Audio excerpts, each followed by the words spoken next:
No. It says we're live. Yes. Yeah. Yeah. Hello, everyone. This is Sahar Amandeep, and you're watching Rethink with Sahar. And this is a platform where we like to think and rethink about things, about our own lives, about our ideas, and see how they can make a difference in our lives and the others' life. So today we have with us Kellie Fitzgerald. She is not only a psychic and a writer, she's also a animal rescuer, a energy worker, spiritual coach, and much more. Welcome, Kelly. How are you doing today? Thank you so much for having me. I'm doing fabulous so far today. That's great. It's rare to see such a energy. Sometimes it's rare to see such energy, and it's always very good to have it. Yes.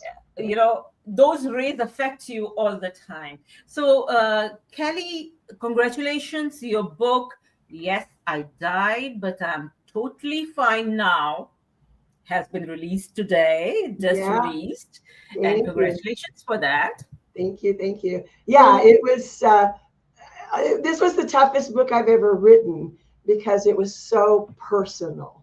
You know, yes. when you're writing for kids or you're writing for others, it's easier because you aren't in there. And this is me.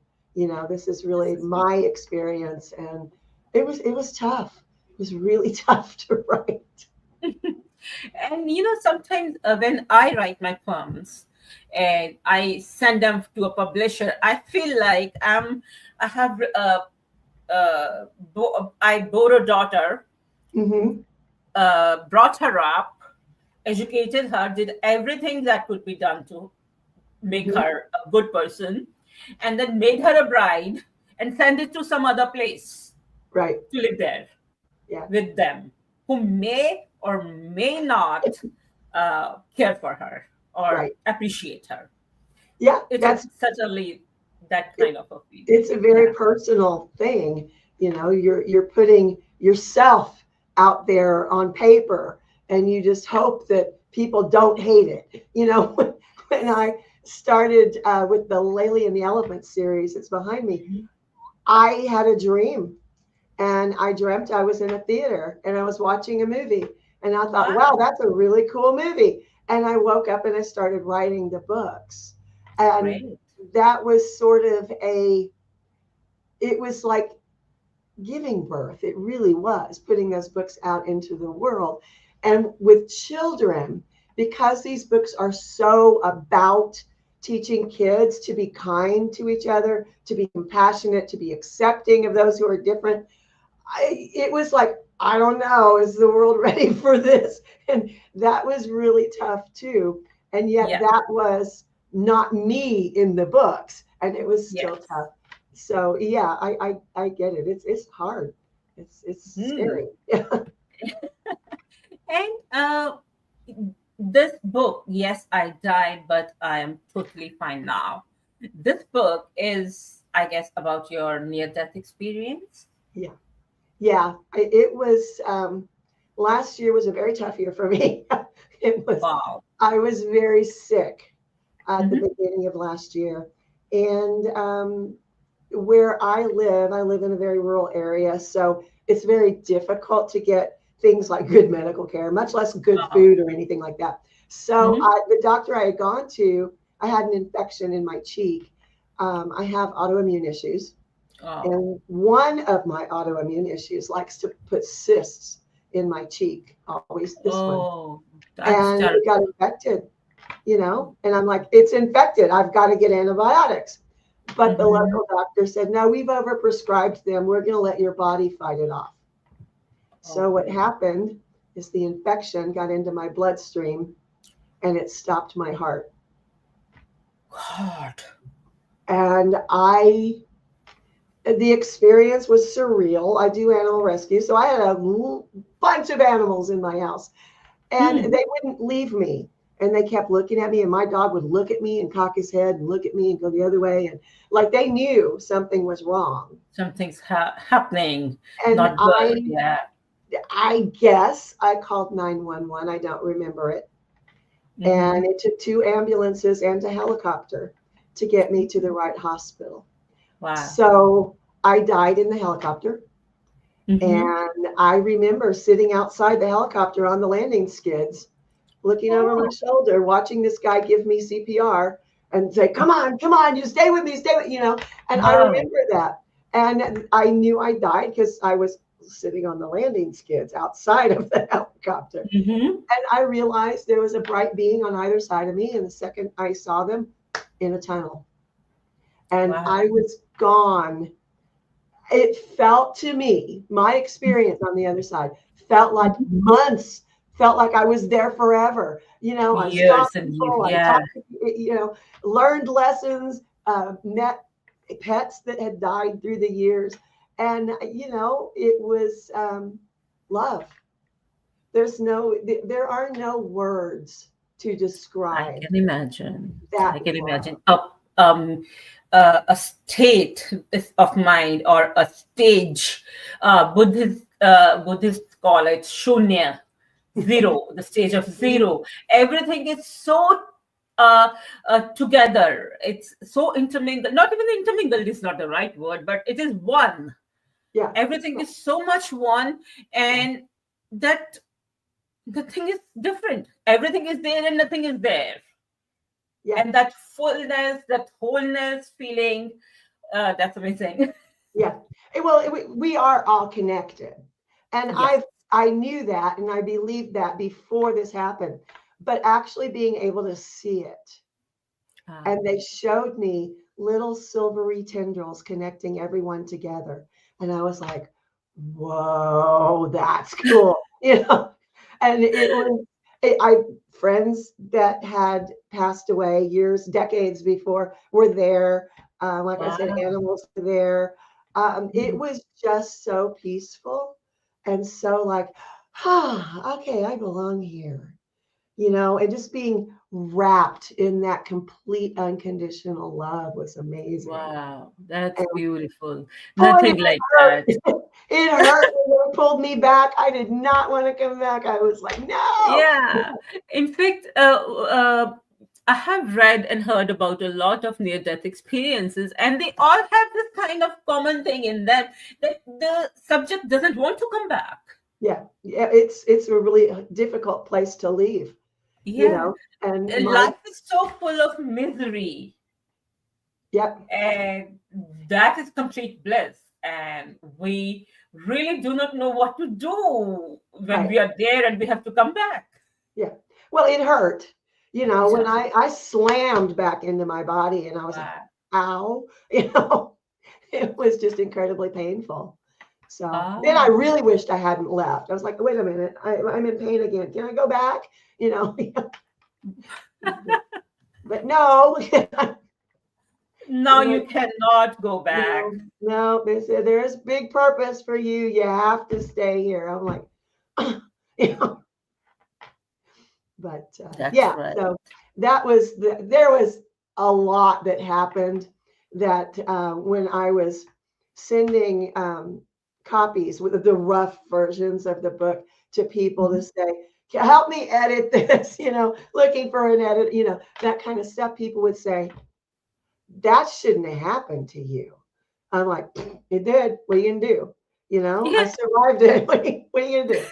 But now it has. So what can I do about it? I can't go back and fix it now. So, Exactly. but I've talked to other people who have had a near-death experience, and they all say the same thing. Yeah, people were like, "Well, that shouldn't have happened." Well, yeah, but it did. What do you want me to do with it? It Uh, happened. You move forward. You learn to move forward. There are still days that I find myself in tears over what I went through. Not necessarily from a grief standpoint, but from a I cannot believe I have gone through what I have gone through. And it's just, I do speaking engagements and projects and stuff from time to time. And I had someone come up to me and she said, she said she died. I do speaking engagements at mostly battered women's shelters because I have that experience in my background. And she had had a near-death experience. Hers had been a drug overdose, and she still had a near-death experience. And I'm like, she says, but mine wasn't like yours because I kind of did it to myself. You still had a near-death experience. Congratulations, you're still here. And the more people I would talk to, the more people I realized were having these deep, profound experiences. And somehow they felt unworthy of sharing their story. I'm like, get over it. You have to share your story. And she's working on a compilation book that I'm trying to put together right now with other people's stories, not mine. Just to help other people who've gone through it. Because people, even in my own life, who know me very well, would look at me when I came back and they're just like, I don't know what to do for you. What do you need? Because I had just gotten home from the hospital. I was in the hospital 11 days. Oh, wow. And when I came home, people expected me to like be in bed resting. And I was up throwing a ball for the dogs and washing dishes and trying to resume my life because I needed so badly to find something that felt normal, because what I had been through was not normal. It's not normal. And I've heard that from other people who've had an NDE. Even though you may not be ready for what was normal, you need to do something to really make you feel like, yeah, I survived. I'm alive. Okay, I can wash this cup and I can focus on washing this cup and I can feel like I'm alive and I'm washing the coffee cup. Yes. And I had to do those little things to feel like I was in my body, I was alive. Yes. Because when you go through that, you're not sure. And when you realize yourself to be way beyond your body, and again to confine yourself in this little prison, it's a little difficult. I don't know, but it took months. But you're absolutely right. It's like I was out here, and now I'm here, and it was really difficult. And so people would look at me and go, I don't know what you need. You got to need something. There's got to be something you need. What do you need? And what I needed was to feel inside my body. I needed to feel my body. I did a lot of things like this, just to feel like I was in my body. It was the weirdest thing. It was just really strange. But it's very common, I found. When you look into the mirror, you feel like you're looking at some other person. Yeah, you do. And the nightmares, the most common thing that I talk to other NDE experiencers about is we all kind of have that same dream where you didn't come back and nobody missed you. Yeah. And that is such a common nightmare because that is like our worst fear of living our lives and it didn't matter. Everyone wants to matter. Exactly. And we dedicate all our lives to others rather than living a life for ourselves. And not in a small manner, but in a big scenario. So your books I would like to talk about your animal rescue thing. How did you get interested in that? And how did it help you recover from whatever experience you had? I really honestly feel like animals have saved my life throughout my life, Okay. I wasn't a real happy kid. I didn't have a whole lot of friends. We were very, I come from a very long line of antisocial people. So for me, being me, I wanted friends. I was like, look, there's a person. Let's go over here. Yeah. And it was I was very lonely. And I I always can wanted understand. friends. And Mm-hmm. so my friends were the animals that we had. I told people one of my best friends' name was Rusty, and he was a rooster. And they looked at me like I was, had three heads and was green skinned. It was, but that's where how I grew up. Wow. Animals were around, and Mm. they were always my friends. They were my confidants. And they The only still time I are. ever felt unconditional love was from animals. Yeah. And as I grew up, I would realize that people they're not always kind to animals. Yes. And well, my grandmother did animal rescue. My mother did animal rescue. So I come by it honestly. It's Mhm. it's a family trait. But Great. I would find half starved kittens or puppies or whatever, and Mhm. where they might run from other people, they would run to me. So I had that connection, and I just never stopped. Wow. I've told people, I was married for a very long time, and he would say one more animal and I'm leaving. And I got tired of hearing it. So I brought home an animal. Here, go. It was because if you are an animal person, you are an animal person. If that is what you love, that is what you love. Other people love things or houses or cars or whatever they love. I always You love know, people. people can love things, but they Yeah, cannot love even other humans as well. right, And they cannot love animals, no living beings. right. But yeah, things, yes. Things Yeah. are to be So used, but they're loved, and people are to be loved and they're used. yeah.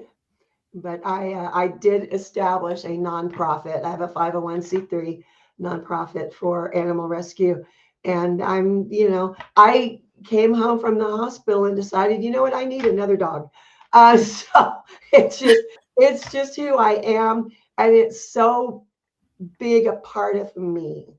Where in the past, I tell people I'm a recovered people pleaser because if I had several actual relationships where people would say, oh, yeah, I don't want the dog. And I would find someone to take the dog. And when I look back now, it breaks my heart because I allowed someone who didn't understand who I was Yes. to try and change me. And that's just a horrible thing. And I think a lot of women, some men too, but a lot of women kind of grow up that way, Hmm. where it's like, well, your job is to grow up, get married, have kids. That's your job. That's your life. Oh And my God. it's not your life. It's not your life. This disconnection between self and self, Yeah, your own self and the true self. right. So that creates a chaos which we as human beings are not made to bear. Mm-mm. Our brains are not wired to take that thing, Right. live anybody else's life, somebody else's life. Yep. Kelly, I see these posters behind you. That is the Laley and the Elephants posters. The smaller Okay. two are from, I think that's book 2 or 3, maybe 4.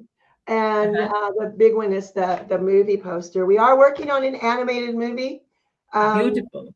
it's I tell people it's a socially conscious thing. The whole premise behind the books is to teach people acceptance and love and Mm. compassion. Um, Laylee is deaf.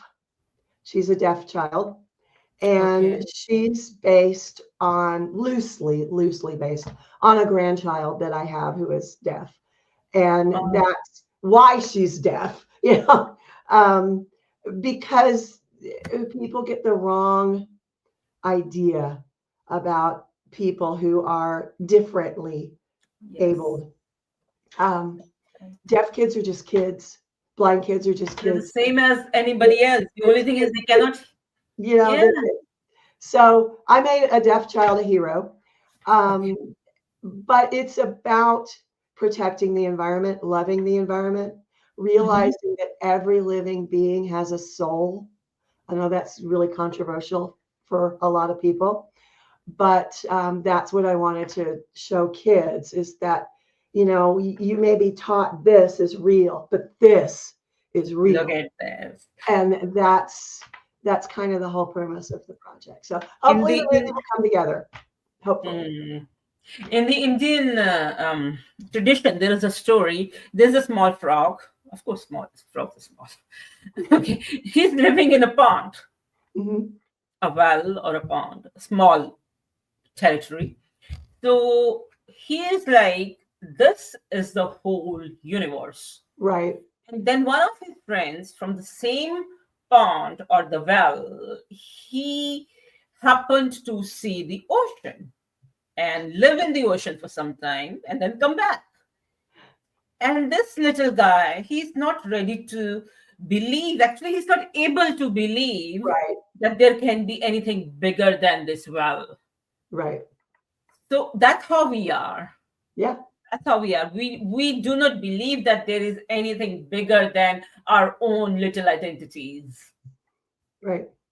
Yeah, absolutely. And I set this story in Thailand instead Okay. of Africa. I know African elephants have some horrible, I get that. I'm not saying they don't. But in Thailand, it's such a small country and Mm-hmm. the people don't know what to do. They have these animals that are their animals, they live there. And the Asian elephant is expected to go extinct from Thailand in the next 10 years. Oh. The orangutans are expected to go extinct from Thailand within the next 7 to 10 Mhm. years. And I was hearing these statistics, and I have really good friends who do wonderful things with elephants around the world. And I was like, we can't wait till they're adults. We have to teach these kids now, Yeah. and that was kind of the other thing that was really important to my heart was Hmm. the elephants. And I made it about elephants I love because, elephants. they're going to They're such be, innocent creatures. yeah, elephants are just magnificent. And Magnificent, majestic. it's just, hurts my heart to think that they could go extinct in the wild in Thailand. That's just not acceptable to me. So I'm working um, to get kids interested in and wanting to protect them. That's a big Mm, yeah. And in the great. movie, the elephants are heroes too. Yeah, So yeah. yeah, I have seen an elephant crying. It yeah, was so majestic, so big, so huge, and eyes full of pity and crying. yeah. That broke my heart. And they form such close knit bonds with Yeah. their family groups, and they're just so loving to each other and gentle to other beings Yes, they too. are pretty gentle. Yeah, very, very special to me. Yeah. So, tell me something about your upcoming animated movie. So, what stage are you at? We are still trying to find money, but we Okay. have a composer and we do have the animation team. Hmm. So we are in constant fundraising mode right at this point. Great. We You do have a can. script, so we're You. ready to go. We are That's what. making progress. It's expensive to make a movie. You may leave your link here if you would want to. Sure. Yeah. Yeah, Yeah. you can say it, and I will leave it there. Okay. Yeah. The website is laehli.com. It's laehli.com. You can find out everything about it. Um, we're hoping to be moving forward in big strides later on this year. We kind of got a little bit delayed because I died, but it's you know, I had a Okay. previous a previous client call me the other day, and she said, "Well, are you taking clients still? Are you working now? And I'm like, yeah, why wouldn't I be? Well, I heard you Yeah, died. Yeah, that was last year. I'm fine now. that's it. I'm back to life now. Yeah, I'm okay. Yeah, but it's been kind of funny. Other people's reactions has been really funny. You're still doing that, Everybody. baby? I thought you died. I'm alive, and clearly I'm still doing this. So yeah, we are moving forward on it. Um, There are people who, when they look at someone like yourself who has had a different experience, they feel like a kind of groupism. mhm, For example, there is a story by Dr. Sears. yeah, He says there were the people who put butter on top of the bread, and there were who put at the bottom of the bread.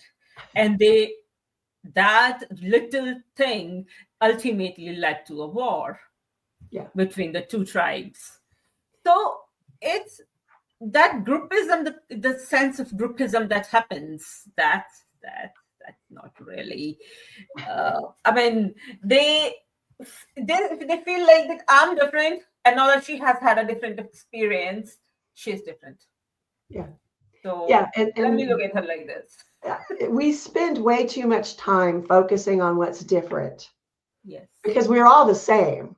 We're all, we are all the same. we're all connected, and Until that's one of the big things that I talk to people about these days is don't look for the differences. You're going to Mhm. look what you're going to find what you're looking for. So Yes, let's look for the happy. Let's look for the we are connected. We are all the same. Let's look for yeah, that stuff. Let's that's look right. for the love is what we should be looking for. Um, to me, it's a simple concept, but clearly to the rest of the world, it might be difficult. No, it's it's life. It's flowing. Yeah, It's like the flow of a river that every atom in the every particle of water is different, yet it's all one. yeah, But then we can only see either oneness or the difference, we or just nothing. yeah, yeah. Yeah. So It, it's it, we live in an amazing place, the earth, Gaia, Mother Earth, Mother Nature. Mother Earth. And we should really focus more on what we can do to help the planet, to help each other.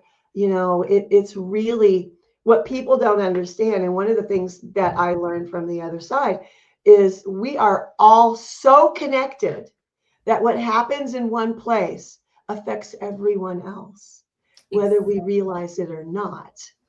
So, you know, live Yeah. looking for the love and not the ick.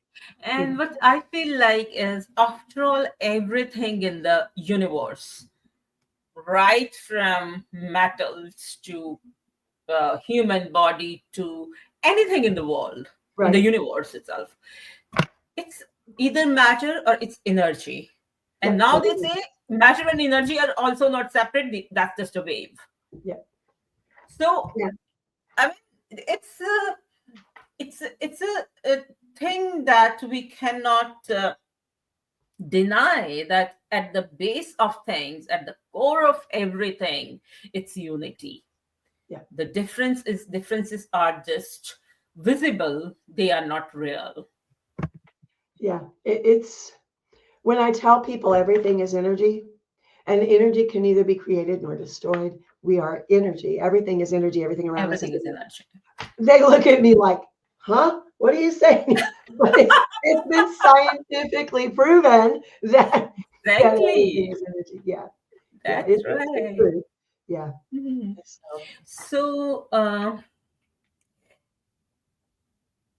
lady, uh, you got this um, um, gift of intuition and your psychic abilities yep. as a child. Yeah. What I've do you always think had it. those who have not got that gift, can they develop it in themselves? Oh, yeah. Absolutely. Everyone has it. It just Mhm. depends on whether or not you want to develop it. Um, for decades, I tried turning mine off, and it was just like, nope, you're not turning it off. Nope, you. This is who you are. And I think a lot of people, when they are kids, if they have anything that is quote unquote different about them, Mhm. I think they turn it off so that they can fit in better. Exactly. Um, and I think a lot of adults were children that did turn it off. So anytime that you want to develop those gifts, you Mhm. can. It's never too late. It's really just a matter of deciding that you're going to, that you're ready for it. I know people told me for a good 2 decades at least, Wow. that I needed to use my gifts. You could help other people with your gifts. And I was like, no, and finally I was like, fine, I'll give it a go, and it worked. And it was just sort of one of those things that, what was I afraid of? You, everyone has it. Don't be afraid of it. Great. Any last one? Do you have any tip for our audience? Um, Always look for the love is what I've been telling people. Wow. It really, in all the horrible fires in Southern California and everything, when you Mm, look at, always find the helpers. Mr. Rogers said that. Always find the helpers, and they are out there. Don't there. associate with the ones trying to tear people apart. Be one of the Exactly. people that brings them together. I mean, that's really what we need right now around the world. We need togetherness. Thank you, Kelly. And thank you for being with us. And thank you for giving us this tip of love. And and it's it's been really great talking to you. Yeah. And congratulations once again for the launch of your new book. And yes, I request my audience, our audiences, to go to leilei.com. Yes, Laley, LAEHLI.com. Okay. Yep. So go there and support the animated movie that Kelly is going to is working on. Sorry, Yeah. Kelly is working on, and so we hope to see that movie soon in theaters. Yeah, that's what we're And hoping. good luck, Kelly, and thank you so much. Thank you so much. Thank you. It was a pleasure.